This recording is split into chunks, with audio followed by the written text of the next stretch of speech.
खिसियात नहीं हो ना हम जानत हन कि चोट लागल बा ए राजा लेक कहां लग रहा है? चोट भीतरिया लगल कहत नहीं कहां लगल जाए तो कलाकार होई चोट लागेला लेकिन नीरज भाई कहे के बा कैसे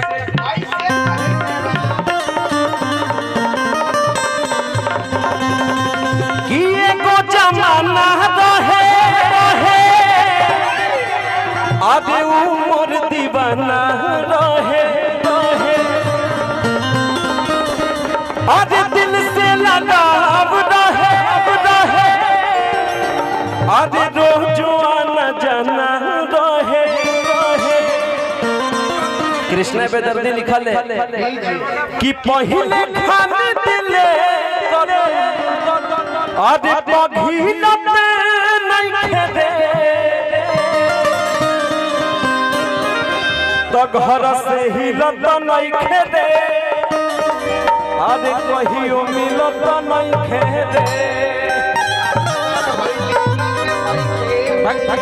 एकदम दवाई आयु गए धन्यवाद देवता इहे कलाकार के मोहब्बत प्रेम चाहिए के दिलक सनी भैया खातिर ताली बजा दी भाई दवाई ला देले रीतिका खातिर बहुत बड़ा बात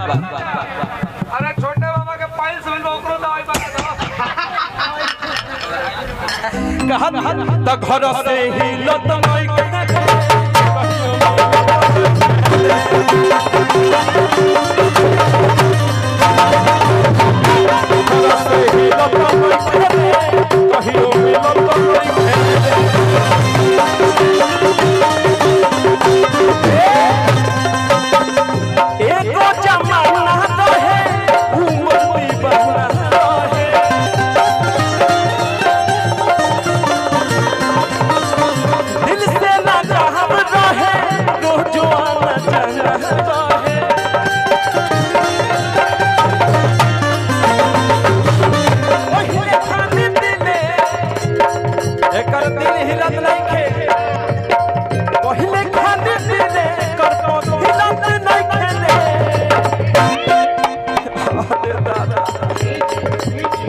जीती भैया कहले हन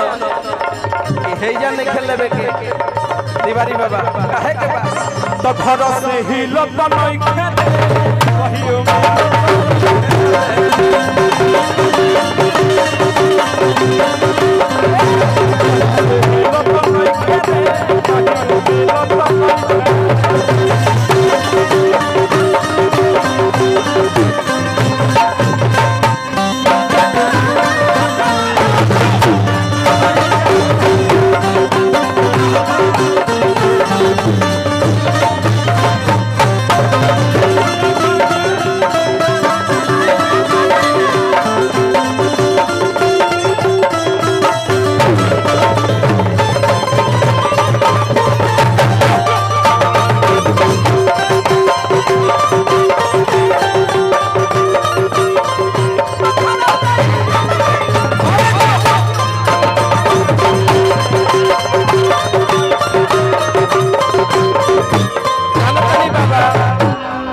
छोटे बाबा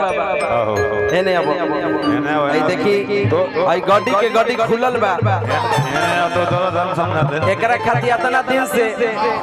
कहां से कहां लोग ले जात रहे गड्डी खुलत रहे कि अपना दिन हमरे आदे उड़म नस फुटानी आदे हमारे खिया बन हमी आदमी खलल जमानी कि आँखी पाके बाबरी अगर भमरियो बनावत तरी तिवारी बाबा कि आँखी पाके बाबरी आदि अब छिलत नहीं खेदे भाई गड्डी खुलल बा जब सुर संग्राम में जब सुननी पियर देहिया अबे पियर साड़ी पियर सरसों सुहाना बा दीवाना बा दीवाना बा ई दिल तो पे दीवाना बा मुँह में जब गई नहीं ओढ़नी के रंग पियल पियल ई जुग चल गई कि ओढ़नी के रंग पियल पियल आज जादू चला रहल बा लागे की जैसे खेतवा में लागे की जैसे खेतवा में सरसों फुला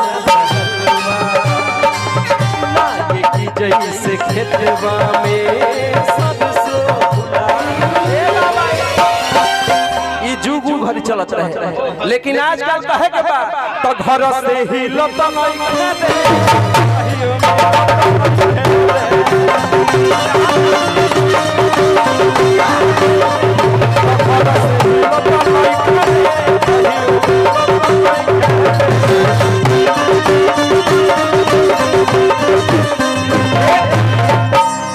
जब गई नहीं तिवारी बाबा कि गजब के रोग जवानी में दे गए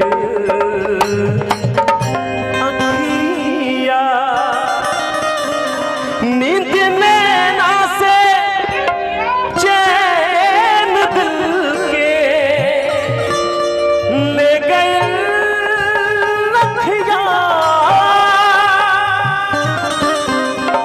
नींद नैना से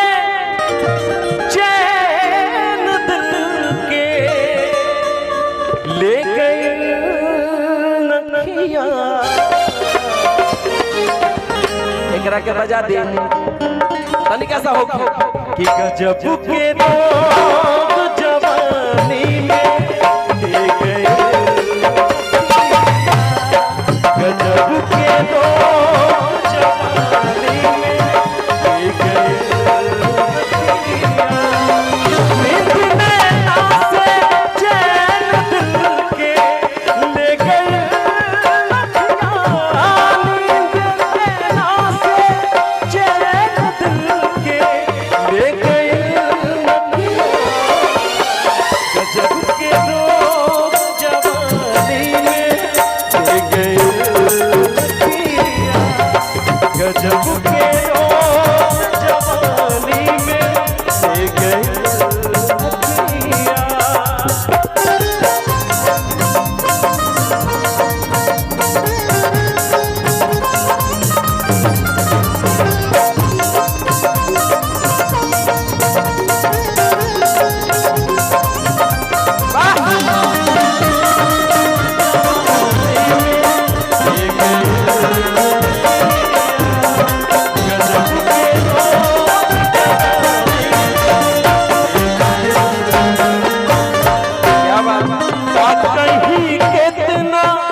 गजब के लोग जवानी में दे गए